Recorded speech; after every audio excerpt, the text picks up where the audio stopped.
भावेश ने जिस कार से लिफ्ट ली थी वो उससे उतर जाता है और अपनी मंजिल की ओर पलटता है। जैसे ही भावेश कुछ कदम आगे बढ़ाता है उसे तुरंत ही कुछ दिखाई देता है और भावेश एकदम दंग रह जाता है। भावेश ने उस बच्ची पर अपनी ट्रांसमिशन पावर का इस्तेमाल करने की कोशिश की थी, जिस वजह से उस बच्ची की याद भावेश के दिमाग में आ गई। उसकी याद में बच्ची किसी और लेडी की गोद में है और वो बच्ची उस लेडी से मम्मी मम्मी कह रही है। आखिर भावेश को जिस बात का डर था वही सच हुआ। उस कार में वो औरत जो उस बच्ची को अपनी गोद में लिए थी वो उसकी माँ नहीं है। भावेश तुरंत ही समझ जाता है, इसका मतलब वो सब उस बच्ची को किडनैप करके ले जा रहे हैं। भावेश फिर तुरंत उस कार को देखने की कोशिश करता है, पर वो कार अब उससे कहीं दूर जा चुकी है। भावेश तुरंत ही दौड़ते हुए उस ओर जाता है जिस ओर कार गई हुई थी। कुछ दूर जाने के बाद भावेश को एक जगह वो कार खड़ी हुई मिलती है। भावेश वापस तुरंत ही उस कार के अंदर झांक कर देखता है, पर अब वहां कोई भी नहीं है। वो सब उस बच्ची को लेकर अब वहां से जा चुके हैं। भावेश चारों ओर नजर घुमाता है, पर उसे कोई भी नजर नहीं आ रहा। भावेश को समझ नहीं आ रहा था कि वो सब आखिर इतनी जल्दी कहाँ चले गए। भावेश फिर अपनी ट्रांसमिशन पावर से उस बच्ची से कनेक्ट करने की कोशिश करता है, पर उसे कामयाबी नहीं मिलती। भावेश को उस बच्ची के लिए बहुत टेंशन होने लगती है। उसे कुछ समझ नहीं आता कि वो आखिर उन लोगों को कैसे ढूंढे। कहीं ऐसा ना हो कि वो कहीं दूर निकल जाएं। तभी भावेश को वहीं पास में कुछ पुलिस वाले खड़े मिलते हैं। भावेश तुरंत ही उन पुलिस वालों के पास जाता है और ऑफिसर से रिक्वेस्ट करता है, सर वो बच्ची, कुछ लोग उस बच्ची को किडनैप करके ले गए। पुलिस वाले थोड़ा हैरान हैं और फिर ऑफिसर पूछता है, कौन सी बच्ची, कैसी दिखती है वो, और कौन थे वो लोग, जानते हो तुम? भावेश तुरंत ही ना में सर हिलाते हुए कहता है, नहीं, मैं कुछ भी नहीं जानता हूँ, पर इतना यकीन है कि उस बच्ची को वो लोग किडनैप करके ले गए हैं और वो कार जो आप वहाँ देख रहे हैं वो सब उसमें भागे थे और अब उस कार को छोड़कर कहीं और भाग गए। तभी ऑफिसर कार के पास जाते हैं और अच्छे से उसे चेक करते हैं, पर उन्हें कुछ भी ऐसा नहीं मिलता जिससे भावेश की किसी भी बात की पुष्टि हो सके। और वो फिर भावेश से कहते हैं, यहाँ तो ऐसा कुछ भी नजर नहीं आ रहा, तुम मजाक तो नहीं कर रहे ना? भावेश थोड़ा चिढ़ते हुए बोलता है, आप ही कैसी बात कर रहे हैं, आपको ये मजाक लग रहा है? तभी इंस्पेक्टर थोड़ा गुस्से में भावेश से कहते हैं, ना तुम उस बच्ची को जानते हो, ना उसके बारे में कुछ पता है। तुम्हें कैसे यकीन है कि ये लोग उसे किडनैप करके ले जा रहे थे?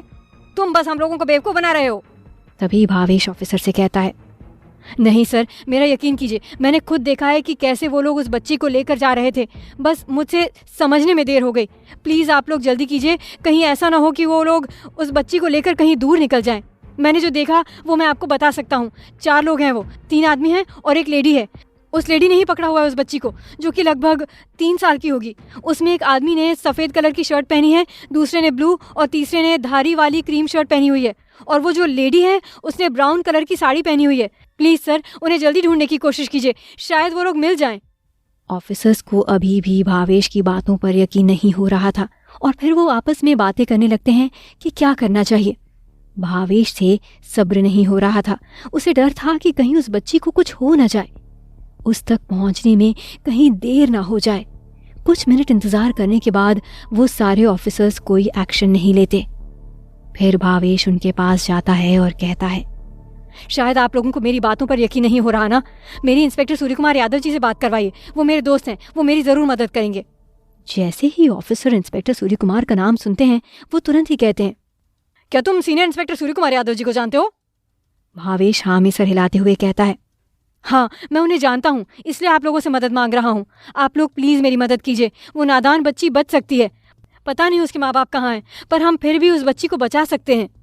जब ऑफिसर्स को भावेश की बात पर विश्वास हो जाता है और वो तुरंत ही अपने वायरलेस पर एक मैसेज डालते हैं, अटेंशन अटेंशन ऑल यूनिट्स, 4 लोगों की तलाश है जिनके पास एक बच्ची है। उनमें से एक ने सफेद शर्ट पहनी है, दूसरे ने नीली कलर की शर्ट पहनी है और तीसरे ने धारी वाली क्रीम शर्ट पहनी है, और उनके साथ जो लेडी है उसने ब्राउन कलर की साड़ी पहनी हुई है। उनके साथ में 3 साल की बच्ची है जिन्हें वो किडनैप करके भाग रहे हैं। वो अभी अभी बांद्रा इलाके से निकले हैं। बांद्रा इलाके के सारे कोने कोने छान मारो, लोकल स्टेशन, बस स्टॉप, सभी जगह देखो, वो बच के नहीं निकलने चाहिए। तभी वहाँ कोई लोकल रिपोर्टर भी मौजूद था। उसे भी एक मौका नजर आता है और वो तुरंत अपने कैमरामैन के साथ भावेश का इंटरव्यू लेने उसके पास जाता है। रिपोर्टर भावेश के सामने माइक बढ़ाकर उससे पूछने लगता है, आप अभी अभी पुलिस वालों के पास अपनी कोई कंप्लेंट लेकर आए हैं, क्या आप उसके बारे में हमें बता सकते हैं कि आपने क्या देखा और क्या हुआ है? भावेश रिपोर्टर को देखकर थोड़ा इरिटेट हो जाता है और जाने लगता है।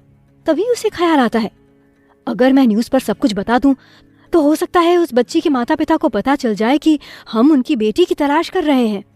भावेश फिर पलटता है और रिपोर्टर से पूछता है, क्या ये टीवी पर आएगा?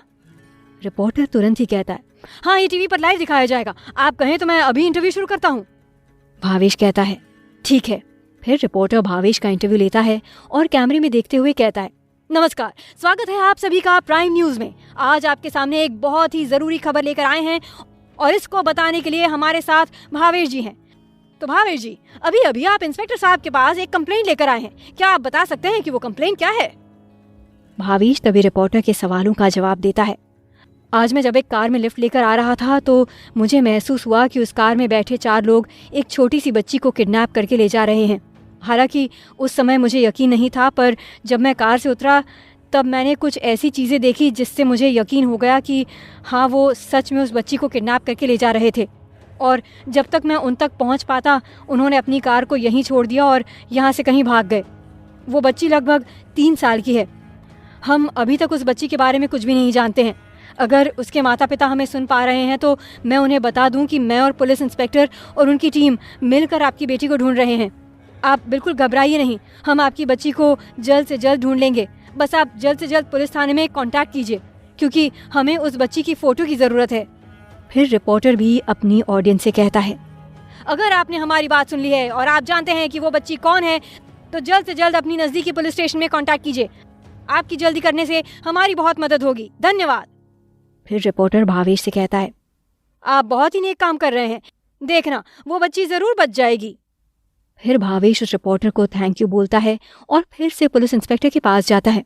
इंस्पेक्टर भावेश को बताते हैं, भावेश, मेरी टीम उन्हें ढूंढने में लग गई है और हम इस इलाके के सीसीटीवी कैमरे को भी देखने की कोशिश कर रहे हैं।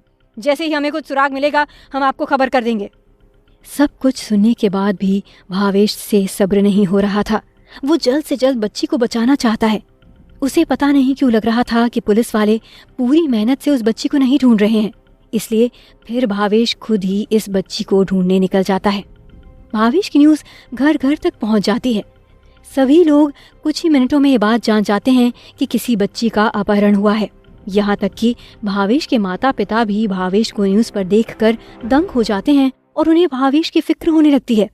पर भावेश के पिता भावेश की माँ को समझाते हैं, तुम चिंता मत करो, हमारा बेटा बहुत समझदार है, वो जो भी करेगा अच्छा करेगा। अंजना भी होटल में भावेश की न्यूज़ देखती है और वो भी काफ़ी हैरान हो जाती है और सोचती है, ये लड़का हमेशा लोगों की मदद के लिए आगे आता है।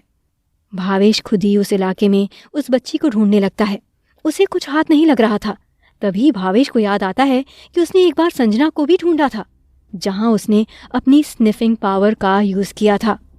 भावेश को याद आ जाता है कि वो स्निफिंग पावर का यूज़ करके शायद उस बच्ची को ढूंढ सकता है। और फिर वो तुरंत ही उस कार के पास वापस जाता है और उस बच्ची की महक को अपने दिमाग में फीड करने लगता है। उसके बाद ही भावेश की स्निफिंग पावर एक्टिवेट हो जाती है और फिर वो तुरंत ही उस बच्ची को ढूंढने निकल जाता है। भावेश को उस बच्ची की खुशबू एक घने बाजार की ओर ले जाती है, जहाँ पर बहुत ही ज़्यादा भीड़ है। उस भीड़ में भावेश को एक एक कदम रखना मुश्किल हो जाता है, पर भावेश रुकता नहीं है और उस खुशबू का पीछा करता रहता है। भावेश उस भीड़ को खुद से दूर करते हुए आगे की ओर बढ़ रहा है। कई लोग उससे टकरा रहे हैं। कुछ लोगों का सामान भी गिर जाता है और वो भावेश का कॉलर पकड़कर उसे रोकने की कोशिश करते हैं, पर भावेश उन्हें धक्का देकर आगे बढ़ता जाता है। भावेश को इस समय एक अलग ही जुनून सवार था। वो किसी की नहीं सुनता, बस आगे चलता जाता है। उस बच्ची की खुशबू भावेश को एक ऐसे मोड़ तक ले आती है जहाँ पर रास्ता बिल्कुल बंद है।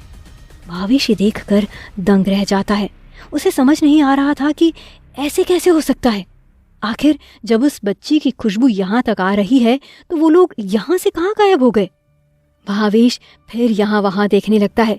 तभी उसे नीचे से ट्रेन के गुजरने की आवाज़ आती है और उस आवाज़ के साथ ही भावेश को एहसास होता है कि वो जिस पुल पर है उसके नीचे एक स्टेशन है। इसका मतलब उस बच्ची की खुशबू नीचे से आ रही थी, जो उस ब्रिज के कॉर्नर में आकर रुक गई। भावेश को समझ आ जाता है कि वो लोग लोकल ट्रेन से भागने की कोशिश कर रहे हैं। भावेश तुरंत ही उस ब्रिज से उतरकर नीचे स्टेशन की ओर भागता है। वहीं दूसरी ओर पूरे इलाके में पुलिस उस बच्ची को ढूंढने की कोशिश कर रही है। हालांकि उनके पास ज्यादा कुछ नहीं है, बस इतना ही है कि वो 4 लोग हैं और उनके हाथ में एक बच्ची है। वो पुलिस के हाथ तभी लग सकते हैं जब वो चारों एक साथ हों। अगर वो अलग अलग भी घूम रहे हों तो शायद पुलिस के हाथों से बचकर निकल जाएंगे। पुलिस को उस बच्ची की फोटो की बहुत ज़रूरत है, उसके बिना शायद वो उस बच्ची को नहीं बचा पाएं। सब अपने अपने तरीके से उस बच्ची को बचाने की कोशिश कर रहे हैं। वो न्यूज़ रिपोर्टर हर पल इस केस को रिपोर्ट कर रहा है और उस बच्ची के माँ बाप तक पहुंचने की कोशिश भी कर रहा है, जिससे उस बच्ची की फोटो मिल सके। पर आधा घंटा बीत जाने के बाद भी अब तक उन्हें कुछ भी पता नहीं चला। भावेश जैसे ही स्टेशन पर आता है, उसे फिर से उस बच्चे की खुशबू मिलने लगती है। भावेश तुरंत ही उस खुशबू के पीछे भागता है। तभी स्टेशन पर एक लोकल ट्रेन आती है और उसमें से कई लोग उतरने लगते हैं। प्लेटफॉर्म पर भीड़ बढ़ जाने के कारण भावेश की रफ्तार रुक जाती है और वो लोगों से टकराने लगता है। इसी बीच उस बच्ची की खुशबू अचानक से कम होने लगती है। भावेश को टेंशन होने लगती है कि ऐसा क्यों हो रहा है।